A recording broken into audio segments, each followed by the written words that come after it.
ሰላም ጤና ይስጥልኝ። እንኳን ወደ ማማ ሄልዝ ኤዱ በሰላም መጣችሁ። ዛሬ የምናወራው እጅግ አጓጊ ስለሆነው ርዕስ ነው። የወር አበባችሁ ሳይቀር እርጉዝ መሆናችሁን እንዴት ማወቅ ትችላላችሁ?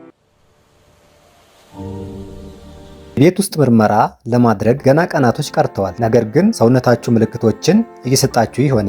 ዛሬ በመጀመሪያው ሳምንት የሚታዩ 10 ዋና ዋና ምልክቶችን በዝርዝር እናያለን።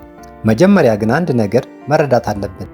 በሕክምናው አንደኛ ሳምንት የሚባለው ገና ጽንሱ ሳይፈጠር የመጨረሻው የወር አበባ ከመጣበት ቀን ጀምሮ ነው። በዚህ ወቅት ሰውነታችሁ ለጽንሱ ትልቅ ዝግጅት እያደረገ ነው።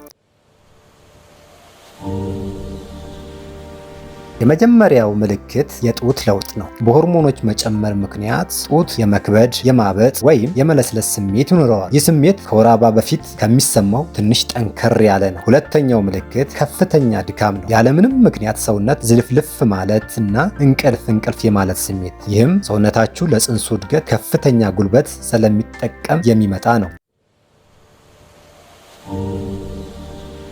ሶስተኛው ምልክት በተደጋጋሚ ወደ ሽንት ቤት መመላለስ ነው። ይህም ኩላሊታችሁ ብዙ ፈሳሽ ማጣራት ስለሚጀምርና ደም ወደ ማህፀን አካባቢ ስለሚበዛ የሚከሰት ነው። አራተኛውና በኢትዮጵያ በብዛት የሚታየው የጠረን ለውጥ ነው። በፊት የሚወዱትን የቡና ሽታ፣ የሽንኩርት ቁሌት ወይም የሳሙና መዓዛ በድንገት ሊረብሻችሁ ይችላል። አምስተኛው የሆድ መነፋትና የጋዝ መብዛት ነው። ይህም ፕሮጀስትሮን የተባለ ሆርሞን የምግብ መፈጨት ሂደትን ስለሚያዘገየው የሚፈጠር ስሜት ነው። ስድስተኛው የስሜት መለዋወጥ ነው። በሆርሞን ለውጥ ምክንያት ያለ ምክንያት መበሳጨት፣ መናደድ ወይም በትንሽ ነገር እንባ መምጣት ሊታይ ይችላል። ሰባተኛው ራስ ምታትና ማዞር ነው። በሰውነታችን ውስጥ ያለው የደም ዝውውር ስለሚጨምርና የግፊት መለዋወጥ ስለሚኖር መጠነኛ ራስ ምታት ሊሰማችሁ ይችላል።